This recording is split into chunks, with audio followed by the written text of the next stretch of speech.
Hello, ladies and gentlemen, and everyone in between. This is Amanda. Emily is still on break studying for the bar, so we're going to be continuing with Vampire the Masquerade Shadows of New York. A few minutes after I wake up, I see a message slipped under the apartment's front door. Kadir? Yep, looks like he's got a short window to meet me in Queens a few hours from now. Willet's point. A single suggestion. Get ready for action. Fine then, I will. Best way to do it would be to clear my mind. Just walk without thinking. Reset the framework. Some fresh air should do it. Maybe a chance meeting with someone could get me out of this mental rut. Let me look at the world from a different angle for a while and improve my mood. Although when it comes to improving one's mood, nothing beats some crimson red pouring down my throat. Not to mention, these cigarettes taste best with a full stomach. Let's go. I wonder when I do this, because so far I have been choosing to not go to the missions or missions if you will, where I'm drinking someone. I'm choosing to go to the ones that are more story-based. I don't know if that's actually having an effect on her or not. She doesn't seem to be missing anything from all this drinking, but I wonder... I don't know, let's see. I would like to try one where I actually do eat someone. I think that would be interesting, but we'll see what happens. Okay, this one is That's My Table. There's no place like home, and I need a little piece. Big Beat Burger, here I come. But wait, who is this loon? Hide and seek for dummies. I'm being tailed. The last thing I need right now is a weirdo stalker following my every step. Did I take this investigation too far down the rabbit hole? Well, this one seems a bit more pressing. I mean, I think it'd be fun, but... I think, going to the burger joint would be fun, but I don't know. I feel more inclined to go for the story-driven one, so that's what I'm gonna do. I'm sure there are better ways of finding solitude than wandering aimlessly in the endless downpour. Yeah, and I'm going somewhere else that's not Big Beat Burger, and it's kind of nice to see the different artwork, so anyway. There are nights when I dive straight into a thizzed crowd and vicariously enjoy their sweat, their hypnotic moves, and mindless self-indulgence. When my body starts to resonate with a relentless wall of sound, everyone disappears and I'm raptured into a perfect kind of isolation. Then there are those nights when I crash on the couch while Dakota goes on a rant about something so far removed from my area of interest, I zone out and enjoy the privacy of my own thoughts. But then there are moments like this one, nights when I just want everyone to shut the fuck up so I can think. Those nights I usually end up mindlessly strolling along the rain-swept streets before inevitably ending up at Big Beat Burger. Or at least that used to be the norm before this whole mess. Lately, even that kind of solitude seems out of my reach, especially when I'm being tailed by a poor man's Ethan Hunt on a crash diet. He's been following me for 10 minutes, and so far he has managed to bump into an empty newsstand, make enemies of several cab drivers, and even got bitch-slapped by a living statue while trying to blend in. As he shortens the distance, I grab a nearby lamppost and swing myself around like Gene Kelly, using the momentum to quickly turn around and look right at him. Aw, hell nah. He springs up into the nearest alley. I wonder if he thinks that somehow I did not notice. Make sure he knows you noticed. Just keep walking. Hang around in silence. I think I'll hang around in silence. A minute of silence. He must have given up. I'm about to walk away when an obnoxious voice not belonging to the creep catches my ear. It's coming from the same alley. It's followed by a loud crash from sounds like metal, like the metal side of a garbage dumpster, followed by a painful moan. Maybe the stalker got himself in trouble? Grab help, check it out, not my problem. I'm gonna check it out. I can handle whatever is in there, I'm sure. I should let that creep deal with himself. I should, but I won't. Can't have a moment's rest in this goddamn city, can I? As I barge into the alley, I notice two hooded jocks bullying my scrawny stalker. While the big guy wrestles with a high-tech smartphone, the sleeker one keeps punching. How nice of them to share responsibilities. Potence, fucking them up. Dominate, turn them against each other. Oblivion, scare them away. You know what? I've been doing Dominate. I feel like Potence I think that's how I'm going to drink blood, and I haven't done that yet, so I think that's what I'm gonna do. Just because I feel like she needs some sustenance. I don't know. I don't have any kind of radar to tell, but I think that's what I'm gonna try to do. I don't speak up. I just come in swinging. The big dude barely has the chance to drop the phone on the ground and put his arms up in defense. Not that it helps him much. I deviate his septum with a swift jab. He falls flat on his ass like a clumsy child, his nose bursting with blood. The scent makes me shudder. I fling him like a missile directly into his smaller companion. The spectacular flight ends with the twin cracking of his broken rib, coupled with the smaller guy's head hitting against the wall. As the thug's victim recovers, I shove both of their unconscious bodies into the garbage dumpster right where they belong. I pick up the peculiar smartphone on my way over to the stalker. It doesn't take a genius to figure out it belongs to him. The screen is locked and glitches oddly as soon as I touch it. No surprises there. The stalker seems relieved, but at the same time unnerved by the fact that I'm holding his property. He tries to exhibit some confidence, but his trembling voice undermines the effort. Listen, I don't want to sound ungrateful or anything, but I'd like that back. It's not like you can use it anyway, right? The nervous smirk on his already punchable face kind of makes me wish that I'd left him to his own devices. I'm of two minds about handing over something I could use to gain leverage over the sleazy asshole who's been stalking me for God knows how long. Well, I'm not going to hand the phone over, that's for sure. Threaten to break the phone, tease him a little. I think I was a little rough, so I'm going to go ahead and go for a softer approach now and just say tease him a little. What, this little thing right here? Yes, that little thing. Give it back. Are you sure you want it back? Looks so tasteless and dorky. Overwhelmingly dorky. Wearing a Star Trek t-shirt to an opera dorky. Like Elon Musk probably thinks it's chic and cool dorky. I ain't joking. Did you see that? I almost dropped it right into the storm drain. Shit, that was close. Oh, for fuck's sake, come on. My boss will disembowel me on the spot if something happens to that phone. Say the magic word. Jesus fucking... Yeah, okay, please. Please, can I have it back?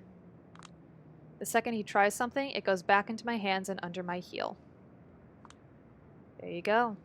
He catches the phone with the liveliness of a little boy getting his first video game console. Thanks, Jules. I really appreciate that. He knows my name and makes a point of bragging about it. Not particularly subtle. Why the fuck are you following me? Are you with the Camarilla? Did somebody tell you to watch my steps? He looks confused when I mention the sex name. I realize after the fact it was probably a stupid thing to say to a random creep. Not sure what a caramella is. Sounds tasty, but my boss, he's an important guy. You want to be on his good side, let me tell you. That said, he doesn't tell me anything I don't need to know, and all I know is he wanted me to keep an eye on you tonight. Something, something, you're being watched, something, something, powerful friends. That the best you got? You're not getting anything else from me. If you want to finish what those alley rats started, go ahead, but you'll be wasting your time, Jules. The loser seems to brace for a hit, contorting his face into a confusing grimace which was probably meant to express bravado. I'm not going to give him the satisfaction. Fair enough. But call me Jules again, and this time when you lose your phone, you'll need a proctologist to help you find it. Kinky, ain't ya? I'll see you later. You won't if you know what's good for you. He doesn't respond. As he limps away, I realize that the rain is slowly letting up, and once more I'm left with more questions than answers. C'est la refrain de ma vie. I decide to get on with my night and focus on the relief that comes with realizing I'm not the voyeuristic object of some creep's interest. Been there, done that, wouldn't recommend. Time to get a move on. It's time to get back to work. I step inside the subway and head for my meeting with Kadir. Oh, for fuck's sake, I thought you were kidding. Nope, I couldn't reach her, but I know for a fact Hope is there. He's pointing in the direction of a double spiral building. And what is she doing there? I understand she's the current leader of the company, acting CEO to be exact. No, you're pulling my leg. Of all the places in this city.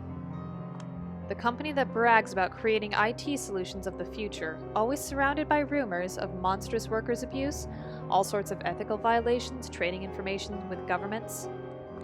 and ending the career of a certain promising journalist and professional fuck-up who attempted to investigate them seriously. You might be able to ask her both professional and personal questions, 2 birds with 1 stone. I don't get it. Last time I checked, the company belonged to Kara Montgomery. Oh, what happened to the man? I'm told she quietly took a sabbatical a few months ago, and it sure looks like the kind of sabbatical you don't come back from. Death, corporate backstabbing, sudden change of heart. I'm gonna say corporate backstabbing. I don't think Kara's dead. It sounds a bit more like Sophie Langley. Maybe. Corporate backstabbing? Not a single corporate shark is as good at drawing blood as patrician kindred. Pretty sure there are bigger powers involved. I remember I was shocked when I first learned that one of my nemeses back in my old life was a vampire all along. When I realized her position made her untouchable to me, I was beyond mad. Well, whatever happened, it couldn't happen to a nicer person. What about her brother Jesse? Yeah, that was the man that she was investigating, yeah. You're asking me? Last I checked, you were the expert on this company. I just handled the basic intel for you, even though I shouldn't even really be here. Yeah, and I hope you realize I am grateful. You'd better be. So it was Hope just another corporate shark? Well, she is a child of Carter. Ooh. A theatrical pause. He smiles as he sees me wince. But very much unlike him. He took her in for her particular multifaceted talents related to the internet, knowing she's hopelessly behind the times in that regard. Knowing he's hopelessly behind the times in that regard. I hear she's been unruly, though. Well, unruly is good. I can work with unruly. So you're telling me she might not be a stuck-up startup bitch? Language. As I've told you a few times now, when it comes to the internet, just assume I haven't the slightest idea. I'm getting there myself. I haven't been able to check my email for 5 months. I have no idea what the kids at BBB are talking about most of the time. Oh my god, I might be getting old. Don't worry. The moment you realize you don't give a damn about most fads you would have cared about years ago is the liberating one. Been there, done that. All at the beginning of the 20th century. Old. Anyway, you'll probably hear Hope's story straight from the horse's mouth.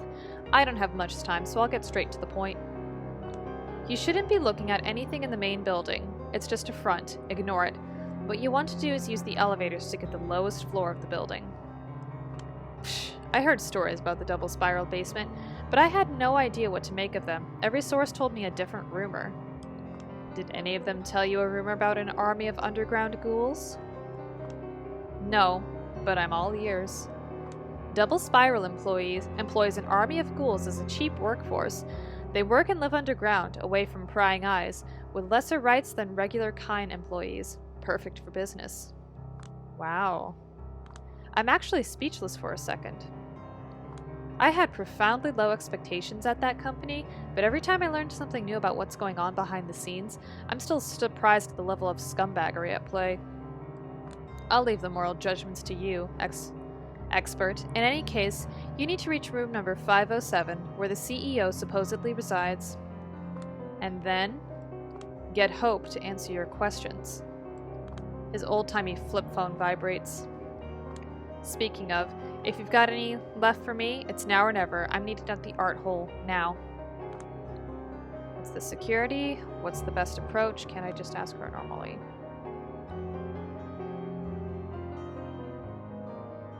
I'll ask the best approach.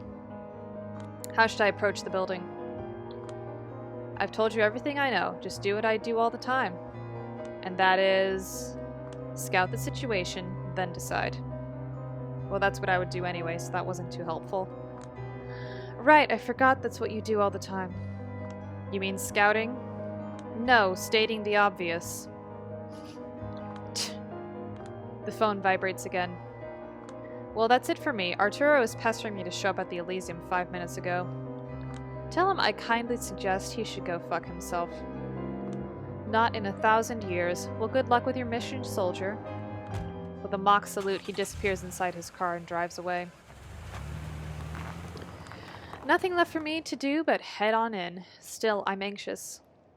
There are 2 approaches to choose from. Whichever I pick, I will have to stick with it. If I force my way in and assert my authority, bad cop style, that should make an impression. Bad bitch coming in with her entire court behind her back, bluffing her way to victory.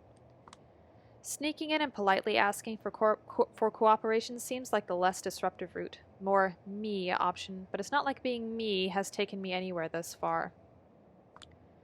Shit, I kind of wish I was still stuck in my routine where I didn't need to be doing things like developing a personality. It's a bit of a coin flip, honestly, but I gotta make a choice here. How do I approach Double Spiral?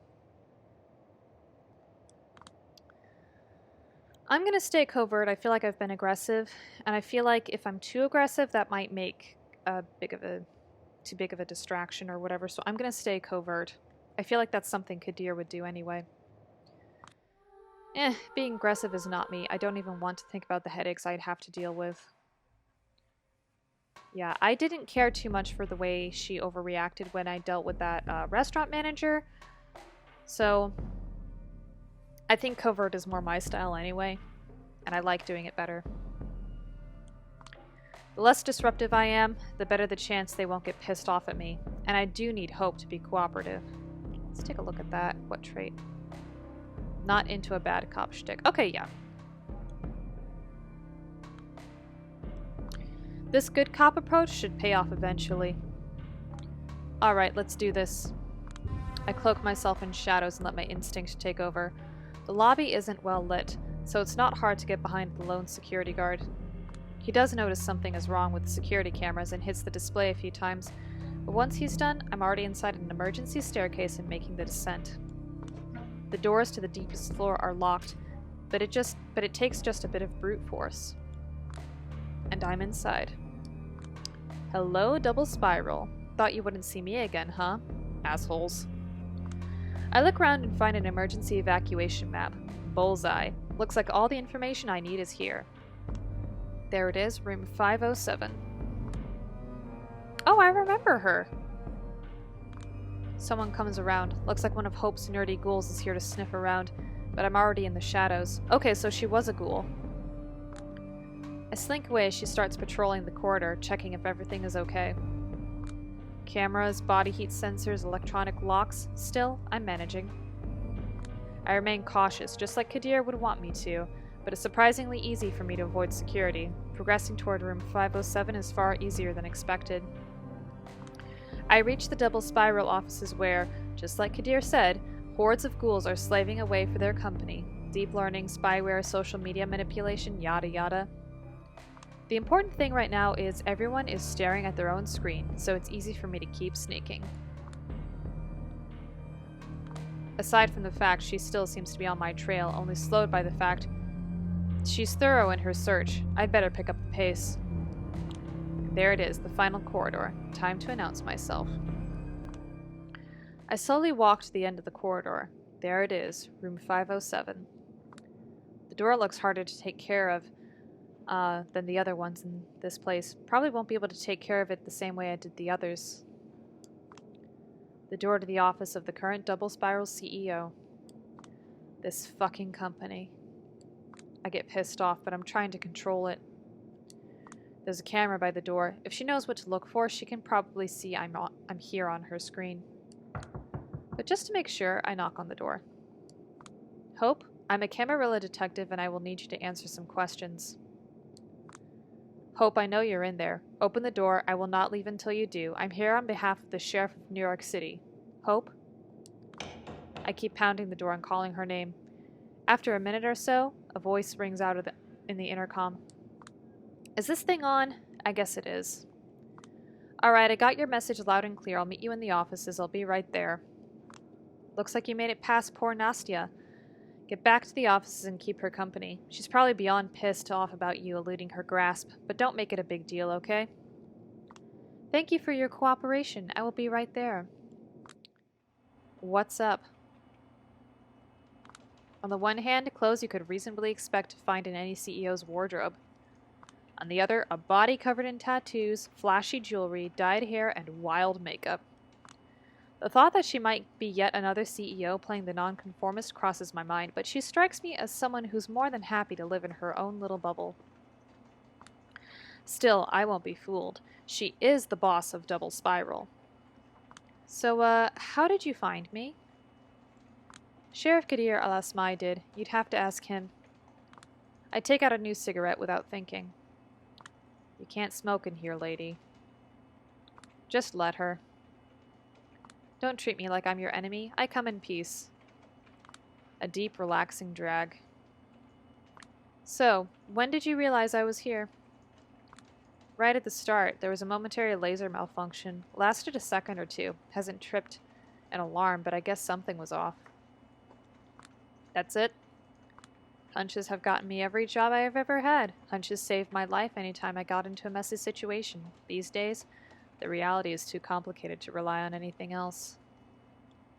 Can't find a better head of security than our Nastya, and her hunches are the main reason why. They're like a sixth sense. Corporate rebel. What's the sixth sense? Don't I know you from somewhere? I'm going to say this, because I do recognize her. Haven't I seen you somewhere? Dunno. A club, maybe? Yeah, last year, soon after I was embraced. I visited that one club that refurbished warehouse, and you were there. You've got a memorable aura. Yeah, I DJ and help out there from time to time. Gotta show my face if I want to make it big. And why don't you focus on that? Following that career path doesn't exactly seem compatible with being head of security for Double Spiral.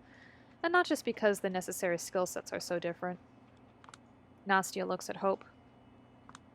Working at Double Spiral provides a lot of benefit to someone who relies on the internet for promotion, lady. Slowed aging is just a nice perk. Lovely chat, girls, but I'd love it if you saved it for later. I'm CEO now. I have a lot of duties I must pretend to handle. I just need to ask you a few questions. Sure, yeah. Call me if you need me. I've got a weird hunch about this one, too. Don't worry, I'll disappear as quietly as I arrived. Yeah, I'd prefer to be sure that you left, lady, so that I can report it to my boss. We'll talk security later. Don't worry, this shit happens. For now, take 5.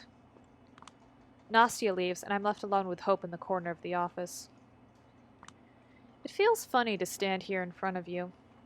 Oh, and why is that? You people had me fired from my job before I was embraced. Ah, I see. You're that, Sawinski girl from Lodestar. Yeah. Somehow I never put 2 and 2 together, so that you're the La Sombre rep for the city now, huh? As she's talking to me, she keeps tapping at her phone with terrifying speed. I don't feel like I have her full focus, and it's getting on my nerves. Just so you know, I have no idea why you've taken Kara Montgomery's place, and I doubt you'll tell me, but the bitch deserves to burn in hell. Hell yeah, she does. Wait, did you just admit? Hold your horses. No, Jesus, this is why normal CEOs pay for PR people to talk for them. I only agreed that she's a horrible person in every way that counts, nothing more. Does she know that's what you think of her? Why did she let you take her position in the first place? What? I will just cut through the bullshit, okay, Miss Lodestar? I guess this is about Jesse and Kara covering his creepy ass. You spent months on the case and you'd like some closure. Pretty much. Well, here's your closure. Double Spiral has severed practically all ties with them. They don't work here, they get no company money, they probably won't ever show up here again. The company is not their circus anymore, and the workers are not their monkeys. I'm in charge now. So yeah, if there's anything you'd like from me, I'm all ears. It wasn't just Jesse and his sister. This company has ingrained structures of abuse and immoral. I've ordered internal investigations and audits. Everyone related to those illicit activities was disciplined. Legal actions, firings, and rebukes, all depending on the severity of their misdemeanors. I don't have a stomach for all that creepy corporate shit, so I'm trying to steer the ship in the right direction. Don't know what else I can tell you. For fuck's sake. No matter how I look at it, seems like she's done everything I hoped to achieve. The Montgomery clan is over. The queen bitch, a symbol of everything that's wrong with tech CEOs, is gone. Jesse, that perverted and embezzling son of a bitch, is gone. I should be glad, so... Why is there a sinking pit in my stomach?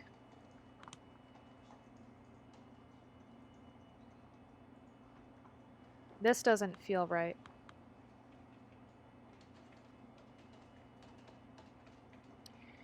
It doesn't feel right because I feel like she's hiding something else. Like there's got to be a catch to it.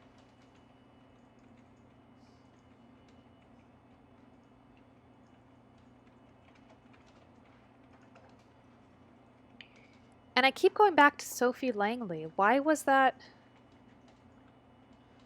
Yeah, I keep going back to Sophie Langley and it keeps coming up for me in this case. So I'm just going to say it doesn't feel right. This doesn't feel right. Probably not, but hey, I look at this company like the mafias and gangster movies. You don't really win by dismantling one. Another one will just as quickly take its place. You can only win by ensuring the organization gets the best possible leader. So in Double Spiral's case, the best you can hope for, no pun intended, is me. The biggest case in my professional life solved by some weirdo who fucked Kara and Jesse over in presumably underhanded ways. It doesn't get more anticlimactic than this. Fucking hell. I want to ask her how she did it, but why would she tell me? All I can guess is she's an outcast who decided to get her hands dirty and obtain power to do something she considered good. Something I've always been afraid to do. Anyway, I feel for you, but I have a lot of work to do. So, if this wasn't just a trip down memory lane and you have any other questions, speak now or forever hold your peace, okay? I feel like a car just ran me over, but I need to keep my shit together. Right. A few days ago, the Anarch Baron was found dead in his office. Are you familiar with the case? Douglas Callahan. Of course I'm familiar. Every kindred online is talking about it. And what are they saying? They're accusing everyone. I mean, it is the internet. Are they accusing you? Why would they do that? I found a peculiar note in Callahan's remains. It had your name on it. Huh? What can you say about this? Nothing. I never met the guy. I've never even seen him. He wasn't my crowd. Then why would he have a note with your name on in his pocket? Why were Walt Disney's last words written Kurt Russell? No clue. I watched her closely, but nothing suggests she's hiding anything. Well, that note actually contained 3 other names, and nothing else. Agathon, D'Angelo, Tamika. Ringing any bells now? Her finger, which hasn't stopped moving across the phone touchscreen since I first saw her, freezes. Yeah, it kinda does, actually. It's a short list of promising, unaffiliated kindred that was making the rounds in NYC a few months ago, in case anyone needed a hero for hire. I didn't know Callahan had it. I know Sophie Langley did, as well as a few Primogen. Not sure about the Anarchs. Who could have prepared this list? One of the local information brokers. A short but telling pause. Anonymous. How anonymous? Sort of anonymous.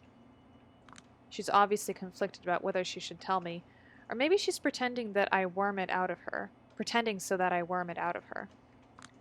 I've been a good sport ever since I walked through her door. Maybe appealing to her sense of morality will work. I really need your help. I want to prevent the tensions between the local anarchs and the court from escalating, and every lead helps. She briefly considers her options, then gives up. It's my sire, Carter Vanderweyden. Oh. He's brokering information?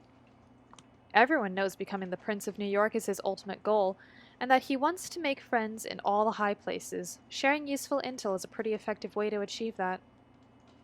So you're telling me that he, a Malkavian Primogen, sold the list to an Anarch Baron? Sure looks like it. Why would he suggest his own child to somebody?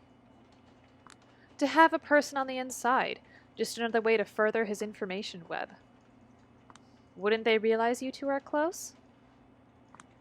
The story going around is he left me alone and I hate his guts. Well, at least half of that is true. She's talkative, probably sees me as a way to undermine Carter. Let's see how much further I can push her. Huh, I was wondering how someone like you could control a company like Double Spiral. I suppose a friend in high places would explain it. Yeah, lucky me. Not happy about being a boss, not happy about ruining Montgomery, not happy about being rich. She did say that she was pretending to do stuff, so I think she's not happy about being a boss. I don't think yeah, she did say that she agreed that Montgomery was bad, so I'm going to say not happy about being a boss. Not happy about being a girl boss, leading one of the biggest IT companies in the country. A boss. Huh. She stares at dozens of displays in the wall in front of her. Do you remember the Y2K era internet? Jesus, I barely remember the internet at all. My people can't really use it. But yeah, I guess I sort of remember. Forums, GeoCities, browser wars, all those handmade amateurish web pages.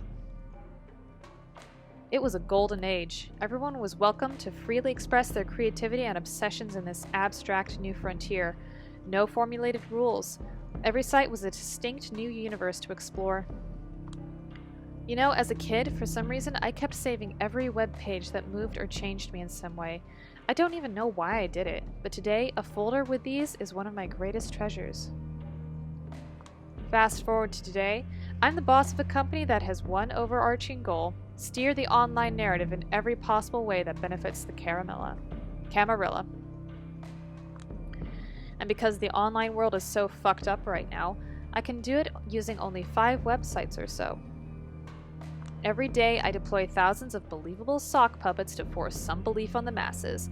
Right now, they're being managed by these ghouls. Soon they will be partially managed by AI. Basically, an all-American version of the Chinese 50-cent party, a new pattern of public opinion guidance. Ever since I was a teen, I've pretended to be different people online for fun. Aping for posting patterns of others was something I turned out to be horrifyingly good at. I became even better at it after the embrace, something about the voice of Malkov in my head. After several years, I became a one-person internet empire. I could impersonate anyone. At I Dream of Tulips, a humble florist from Chattanooga who strives to share positive energy with their audience using photos of beautiful bouquets, motivational quotes, and the occasional The Office gif. At Vulva Hufflepuff, a single mom from Brighton who reckons all those trans women must be bonkers and spends seemingly every waking moment of her life having a row with anyone who disagrees. At Polygon Classicist, a 19-year-old kid from Utah who keeps posting Y2K 3D renders of poorly proportioned, scantily clad ladies and telling his audience to remember what they took from you. Somehow this talent got me here, where it's no longer fun, but work. Work I usually entrust to these ghouls because of all my duties. I want out before my entire fucking mind gets monetized. But Carter won't have that, so I'll keep doing my best for both him and Double Spiral's investors. So that's why she wants me to look at him. I assume most of your operations focus on New York City. A lot of them, yeah. How do you imitate a New Yorker voice with these sock puppet accounts? Living in Manhattan and being, mentally unstable makes this shit easy. To a normal, well-adjusted person from outside the city, everyone here seems mentally unstable. Ever watch that 9/11 Howard Stern show? No? Check it out someday. It's educational. Ask anyone in NYC about it and they're like, it was a great bonding moment. He was helping us make sense of everything. He kept saying what we were all thinking. Then you listen to it and it's everyone yelling that we need to nuke something, maybe the entire world, get rid of all the Muslims, fuck human rights, no investigations, take their oil. Cheery. You watch it, you study it, you witness that specific brand of humor in the face of tragedy, and you understand that nothing outside of NYC really exists for the people who live here, or the vampires. A foundational text, really. Whenever I need to get in that New York mindset for work, I let it play in the background. Works like a charm. Seriously, give it a shot sometime. Someday I might. For now, I think I will confront Vanderweyden with what you've told me. Or is it what you haven't told me? What's the story? Me? Of course I haven't told you anything. You're such a good investigator, you figured it out by yourself. And if he asks, just tell him Kaiser sold you the info. That should do the trick. I see. Thank you. What for? I did nothing. Let Nastia show you out, and if you don't know Vander Weyden's address, just ask her. Okay.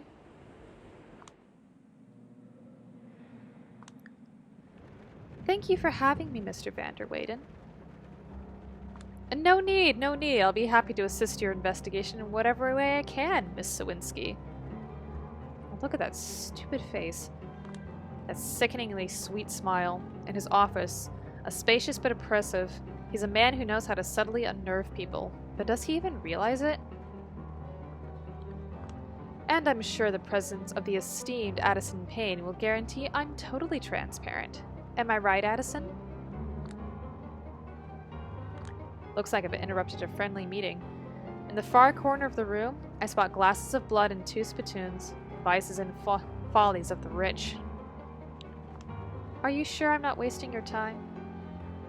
Not at all. Busy as I might be, I can't say I'm not curious about the findings in the case. Yes, my thoughts exactly. So how are you handling your newfound responsibilities? I'm managing. I'll start by asking the obvious. Where were you the night Douglas Callahan met his, untimely demise? Vander Weyden raises an eyebrow, and then lets out a restrained chuckle. Hear that, Addison? I might be suspected of foul play! Exciting, isn't it? Carter, no antics, please. Just answer the question. Of course. Well, I was right here, just like I told Prince Panhard. As much as I love to celebrate my powers, sometimes one has to celebrate the amount of work piling up on their desk. So your alibi is, you were right here. Alibi. Ha! Yes, I suppose. Can anyone back up your story? Well, I did make a few business-related phone calls as I was working, so there's that. That doesn't really answer my question, does it? He regards me with a stare reserved for a troublesome child. Miss Sawinski, this right here is my private little fortress, a space specifically designed to make me focus. I don't really let people in to break that focus. Aside from the occasional esteemed guests, such as yourselves, of course, and a few wonderful Mexican women responsible for the cleaning duties. So you don't have an alibi. The look in his eyes scream, why won't you at least pretend to try and get on board with my program, kid? I suppose, but why would that matter? Because I found something that belongs to you on the victim's person. He's still smiling. Pardon me? Took the words right out of my mouth. We're not talking a murder weapon or something of that caliber, of course. No, it was a short list of 4 names, unaffiliated kindred whose services could be used to anyone interested in toppling their current power balance in NYC. Tamika, Hope, D'Angelo, Agathon.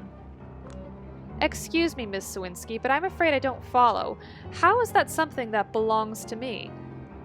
I have it on good authority that it's a short list you've been shopping around to anyone interested here in NYC, be it the Camarilla or the Anarchs. Addison tenses up, and his host is not happy about it. This is just preposterous! I'm calling your bluff right here, miss! No, the bluff is coming right now. Mr. Vander Weyden, if you want to voice your concerns about the information I have, how about you voice them to Kaiser, not me? Addison turns to Vander Weyden, clenching his lips and gripping his wheelchair armrest tightly. There we go, that knocked the smile off his face. For a brief moment, the ever-present smile on Vander Weyden's face goes missing, and the expression that replaces it reminds me of a horrifying void. Like a sneak peek into what's really going on in his soul. He quickly collects himself, but the image is burned into my retinas. To think these sorts of unsavory rumors are circulating around me. I should be grateful you let me know. So you're denying it? Of course I'm denying it, categorically. You can bet your life savings on it. I certainly hope it is nothing more than an unfortunate blunder. Et tu, Brute? Come on, Addison. We've known each other for years. Yes, and what about it? I will... Sweet Jesus, Addison. I will get back to you in a second. Any more questions, Miss Sawinski? Any of these names on the list sound familiar to you? No, I mean, yes. That is my long-estranged child on your list. But that's just another reason why I'm flabbergasted anyone would consider it mine. I see. Well, I hope you understand why I'm considering you a prime suspect now. Yes, and I swear to clear my name as soon as possible. Scout's honor. Any more questions? I'm good for now. Sheriff Alice Mai will probably contact you later. I will get in touch with him myself, ASAP. Once again, thank you for your work. He extends his hand towards me, practically forcing me to shake it. Then he puts his hand on my shoulder to lead me to the door. All too eager to see me off? Out of sheer curiosity, Mr. Van der Weyden, I have one more question. It may be a bit random. I really didn't need to ask it, but I wanted him to die inside for a moment. Of course, my dear. His slightly strained tone suggests I may have succeeded. You seem like a person who couldn't live outside of NYC. By chance, have you listened to Howard Stern's talk show after the World Trade Center fell? A tad unsure, but once again carefully controlled chuckle escapes his mouth. Geez, that is random, but well. New York, born and raised, just like you said. Of course I did. Your opinion? Same as everyone else? It was the spiritual guidance we needed that day, coming from the unlikeliest of places, a visceral response that verbalized everything we felt, a beautiful moment of unity. Not that I'm into lowbrow jokes about Pamela Anderson and the typical shock value the show tended to offer, but as far as I'm concerned, Howard did an indispensable thing that day. Why are you asking? No particular reason. I thought it might give me some insight into the kind of person you are. Well, that's the kind of person I am. Just your average New Yorker. So it seems. Well then, I'll leave you and Mr. Payne to your plans of conquering the city. Conquering the... Now that's spicy. Addison, I love this girl. She's gonna go far, I'm telling you. She's got that spunk, that glint in her eye. Goodbye, Miss Sawinski. I wish you a pleasant respite and a swift success in your investigation. Good night. I make it a point to bow to Addison's servant. Not the man himself. Doubt he even noticed, but at least these invisible displays of rebellion make me feel a little better about myself. Alright, the faster I leave, the better. That was a fun little dialogue. I actually really liked that. I mean, I know he's an asshole, but somehow, I don't know. I thought that was a fun little scene there. Julia? Father? How are you holding up? I'm fine. Stumbling around and hoping for a miracle to happen, like always. No better place to ask for a miracle than behind these gates, you know. So I hear. As I pass him the report about Aisling and Agathon, I'd look around, but Benoit is nowhere to be seen. Finally one-on-one.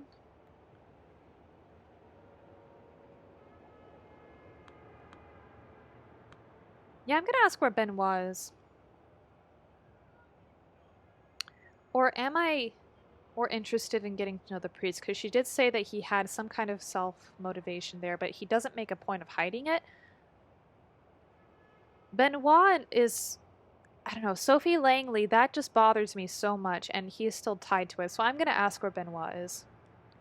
So, where's that clown? You mean Benoit? You're the one who said it, not me. In another parish, taking care of a personal issue for me. Thought you might appreciate that. God, I really do. Listen, can't you think of something to placate him? Placate him how, exactly? Benoit won't accept anything less than me joining a convent. He's like a worried parent. A basic gesture here and there, showing up in church from time to time, and pretending to listen would get him off your case. I mean, I've been through this song and dance before with my own worried parents when I was a teenager. Wandering in the forest until Mass was over, not even being able to smoke because they'd pick up the scent. Not the best moments of my life, you know? And part of the reason I'm distancing myself from them, I don't need this fake energy in my life. And I'm honestly weirded out by you asking me to lie. I'm not asking you to lie, Julia. Let me ask you this way.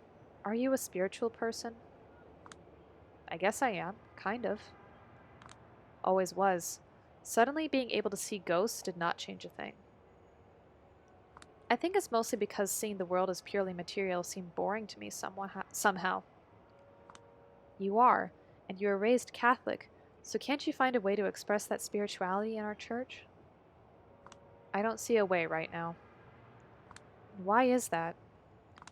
I sigh. Too many people who think my soul needs to be saved because I live with a woman, for starters? I don't know. There's a lot of reasons. Like the sin of drinking blood every other night, or feeling some primal fear whenever I walk by a clergyman whose faith seems to actually be genuine. That one sounds like an excuse. It's about your relationship with God, not other people. In theory, but back in the old country, I've heard my share of homilies that felt like complete condemnations of my kind, and none that would condemn hate toward people like me. Do you know, when church-adjacent people try to stir shit around your very existence every few months, some minimal support would be appreciated. Sorry, all you can count on is silent complicity. I get it. I know there's a lot of work to be done and a lot of undeserved hurt going around, but... Listen, I don't want to talk about it. I fucking hate the tone I use when I talk about it. I sound preachier than those preachers, and my biggest dream is just not to give a shit. But I remember things. Like the story about a guy from my hometown. Most macho guy around with a jaw you could sharpen a knife on. He became an actor in Warsaw. Very successful, deservedly so. The capital might not be NYC, but it's still a big city. And big cities go to the heads of bumpkins like us. In this case, it resulted in a dream of coming out to his parents. He was surrounded by all those stories of openly queer people, played one even, so he thought he had a chance of making it work. So he goes back to his town, tells everyone he's going to live his truth. His dad, a ruling party-adjacent businessman, curses him. His uncle takes him to the bushes and starts to destroy him physically. It's so bad he gets put in the ICU. His face and jaw get ruined, for good. Fast forward a year or two. With his career over, the guy is stuck in his parents' rustic house. With no other path to follow, he turns to God, who tells him to forgive his kin. Everything is fine again. Angelic choirs sing a divine mercy. A kind-looking priest talks about protecting our families.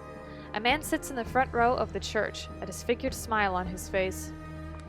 But that story alone didn't drive me away. One time, when I saw how blissful he was, I could swear he was actually able to hear God whispering to him. He looked like a saint. It fucked me up so bad, I left. I feel nauseated now. Maybe I'm still reeling from hearing about Kara and Jesse Montgomery. Now, if we could never talk about it again, that'd be great. I know I tend to sound like a loser who loves to pontificate about shit I can't change, but I at least keep trying to change myself, damn it. I won't offer empty platitudes, but I think I understand what I was meant to understand. I hope I haven't insulted you in any way. Whatever. I've learned not to hold people responsible for what the rest of their organization is doing. It would be hard looking in the mirror otherwise. I do like Father Leonard. Not that there's much I could see in the mirror right now. I'm just wondering about one thing. There's always a cross on your chest. I like how it goes with my outfit. Is it just a fashionable accessory to you? It's an important piece of outfit. Is something more? What do I want? So Julia is very determined not to be part of the church. That much I can get from her. She has been having this serious conversation with the father about this, so I feel like saying it's an important piece of outfit is just a joke. And I don't feel like that would fit. Saying goodnight, that seems to tell him anything else. So I feel like I might as well just say it's something more, because I feel like either way that's evasive and he's going to pick up on it anyway. It's a memento reminding me of a broken promise. That's all. I won't inquire further. Good. Have a good night, Father. I find her sitting in bed, scrolling through Pinterest on her phone. So how are you doing, Detective? I fall on the bed, bury my face in the pillows, and scream. That bad, huh? I don't want to tell her about Double Spiral. I still have to figure out how I feel about it. I'm just not cut out for this. Oh, shut up. If you aren't, who is? Sherlock Holmes, Hercule Poirot, Columbo, Mads Mikkelsen's boyfriend from Hannibal, whatever his name was, I don't know. Someone who can actually put two and two together. You can't fool me into believing you're incompetent, you dumbass. I've read your articles. Don't pretend you suddenly forgot how to do your job. I haven't, but I've got no evidence, no witnesses, no promising leads, nothing. I just stumble around assuming things talking big. Bleh.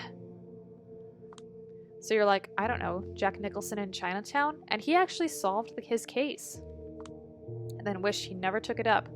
Was that supposed to cheer me up? I'm just saying the situation you're in sounds an awful lot like Chinatown. Depraved elites, big plans for the city, blah blah blah. Yeah, and that's depressing. It is what it is. I just think you should approach it this way and look for a solution to your problems outside of the box. Not as a mystery, but maybe like a trap to escape? Maybe. I throw myself on the bed again and lie there for a bit, staring at the ceiling. Then I approach Dakota from behind and tug her sleeve to draw her attention.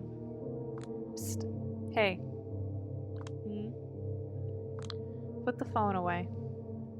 Now? Come on, Jules. We can't do this every night. I've got my own work and I need to worry about my anemia. You said so yourself. Besides, I was just looking for inspiration. I rub against her clothes with my face like a cat. You're impossible. Haven't you noticed what's going on in the news? People are absolutely insane about this virus, canceling trips and orders and... Pretty please? Okay, so this is going on with coronavirus, but I'm actually kind of glad that they're not focusing too much on the virus right now. It's kind of a relief. I can't, honey. I have to replenish my stash, and besides, I'm worried about overuse. My brain is working a bit too slow, my balance is off. I was just thinking how I miss meditation. She's giving me clear signals. She just wants an excuse. And even though it will be the responsible thing to do, I know she's insatiable. She's usually the one who takes the initiative. Let's try a final push. I bite her ear and whisper in it. No drugs tonight. Let's do this raw. She throws her hands up in the air. Victory. Jesus, you're greedy these days. Always have been, haven't you noticed? Alright. So that's it for another night. So the plot thickens. It looks like there's something involved with nearly... Well, I get the feeling that the more we go into this, the more every single member of the court is going to be implicated. So that's interesting to note. So what do you guys think of the case so far? Who do you think did it, or who do you think is more responsible? Is it Aisling? Is it Arturo? Is it Van der Weyden? Just let me know what you guys think. And what is the deal with going on with Payne? Because he seems to be like a backstage character, but people seem to really respect him somehow. But anyway, if you like this video, leave us a comment, give us a thumbs up, ring that bell. And yeah, for now, I'm Amanda. This is Am and M, and I will see you guys in the next video. Bye!